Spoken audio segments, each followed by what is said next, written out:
In this video, I'm going to show you how to activate Ally credit card. If you're watching this, chances are you've just received your brand new credit card. But here's the thing, that card is pretty much useless until you activate it. Before we dive into its activation methods, let's make sure you have everything you need. First off, you'll obviously need your physical credit card itself. Additionally, you might also need some personal identification details for verification, like your social security number, date of birth, or your bank account details.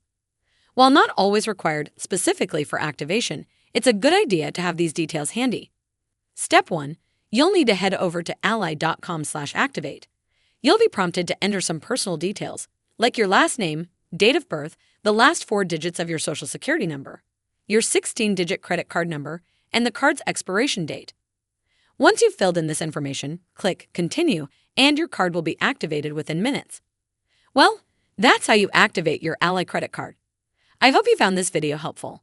And if you did, make sure you give this video a super thanks by clicking on the heart icon to help support the channel, and don't forget to hit the subscribe button. We'll see you in the next one.